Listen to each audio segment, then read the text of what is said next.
Hello everyone. मैं नीतू वत्स एक बार फिर से अपने YouTube channel maths with Neetu Vats पर आपके लिए एक बहुत ही इम्पोर्टेंट टॉपिक लेकर आई हूँ।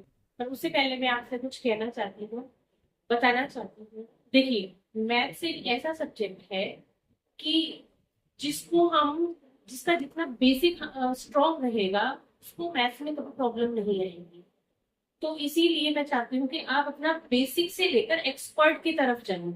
कोई शॉर्टकट एकदम से ना अपनाएं। पहले अपना बेस स्ट्रॉन्ग करें, उसके बाद हम शॉर्टकट अपना सकते हैं, पर पहले हमारा बेस स्ट्रॉन्ग होना बहुत जरूरी है। देखिए, कोई मकान है, अगर हम मकान भी बनाते हैं तो हमें उसका पहले बेस स्ट्रॉन्ग रहता है, उसकी नींव स्ट्रॉन्ग रहती है, तो हमें पता है कि उसकी लाइफ अच्छी रहेगी। और अगर किसी इमारत या मकान की नींव ही स्ट्रॉन्ग नहीं है, बेस स्ट्रॉन्ग नहीं है, तो फिर हम पता है कि उसकी लाइफ इतनी अच्छी नहीं रहेगी।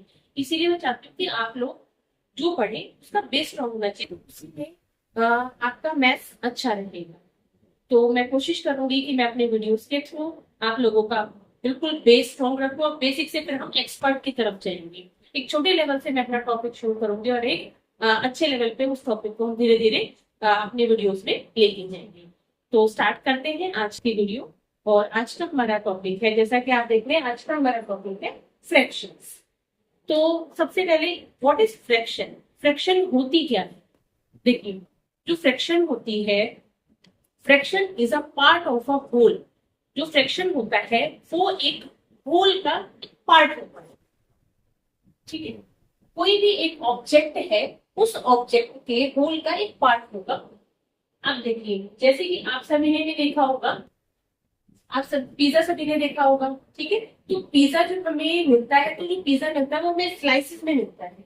ठीक है, तो अगर स्लाइस की बात करें, उसकी एक स्लाइस की बात करें, तो जो स्लाइस है पूरे उस एक होल पिज्जा का एक पार्ट है।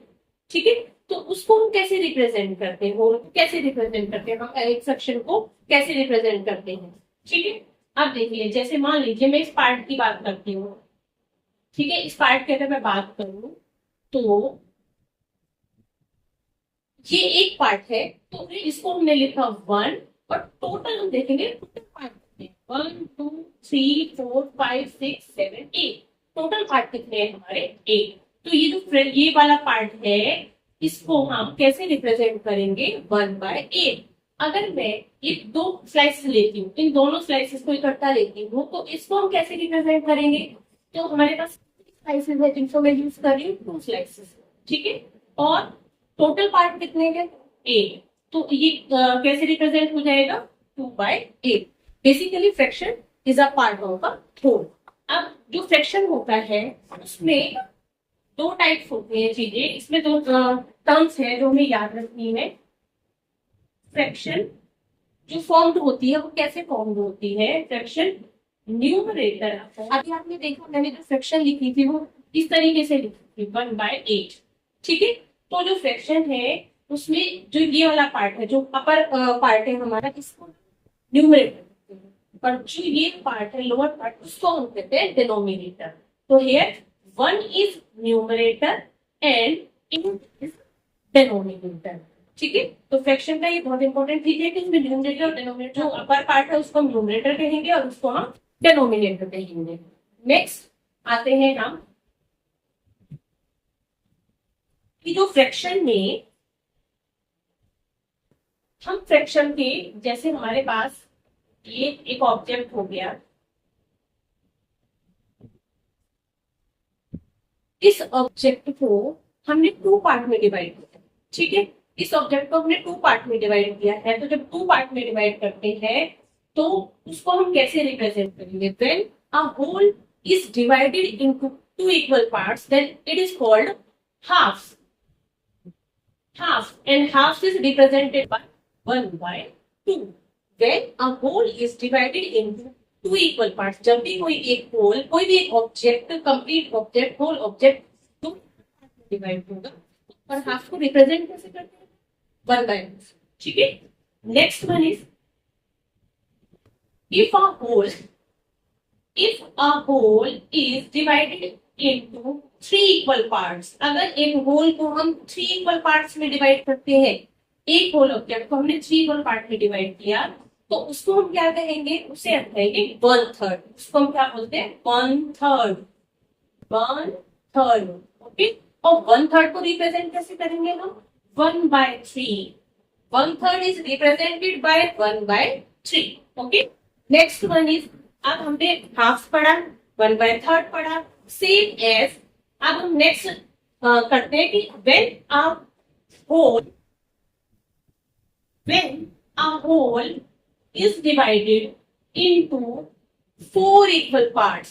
जब एक होल ऑब्जेक्ट 4 इक्वल पार्ट्स में डिवाइड होता है, देखिए ये 4 इक्वल पार्ट्स में डिवाइड हो गया, तो उसे हम क्या कहेंगे, 1/4। That is called 1/4, and 1/4 is represented by 1/4।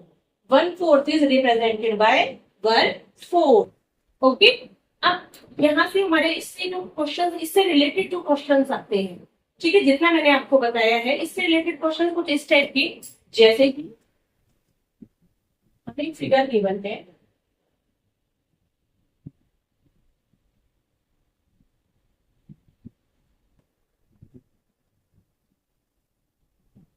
देखिए इस फिगर में अगर मैं ये वाला एरिया, ये रीजन को मैं शिफ्ट कर देती हूँ, ठीक है, और आपसे पूछा है कि आपको शेडेड एरिया को, शेडेड रीजन को फ्रैक्शन फॉर्म में लिखना है, तो कैसे करेंगे हम उसको।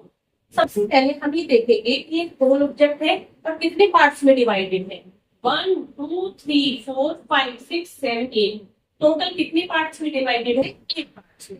अब शेडेड रीजन काउंट करेंगे कि शेडेड रीजन कितने हैं, 1 और 2, तो हमने शेडेड रीजन को न्यूमरेटर में लिखना है, और जो उसका होल पार्ट की जो हमने क्वेश्चन बनाई है, वो टोटल कितना हमने, वो हमने डिनोमिनेटर में लिखा। ओके, तो ये आपका शेडेड रीजन को रिप्रेजेंट करेगा। और एग्जांपल लेते हैं हम, जैसे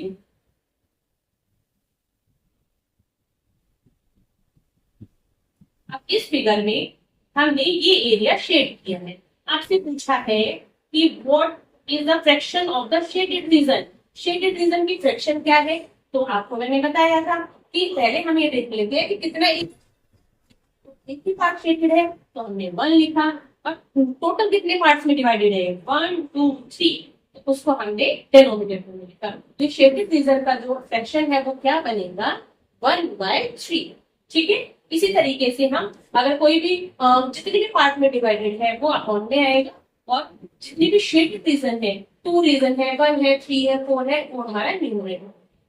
आई होप कि आपको मेरी वीडियो से फ्रैक्शन के बारे में समझ आया होगा, कि आप, मुझे लगता है शायद कहीं ना कहीं आपके लिए बेनिफिशियल हो। थोड़ा सा टाइम निकाल के अपने बेसिक्स पे काम कीजिए, ताकि आगे आपको कोई प्रॉब्लम ना हो। नेक्स्ट में अपनी इस टॉपिक को नेक्स्ट वीडियो में आगे बढ़ाते हैं, टाइप्स ऑफ फ्रैक्शन। पढ़ते रहिए, आगे बढ़ते रहिए, और अगर आपको मेरी वीडियो पसंद आई हो तो चैनल को लाइक कीजिए, शेयर कीजिए और सब्सक्राइब कीजिए। धन्यवाद।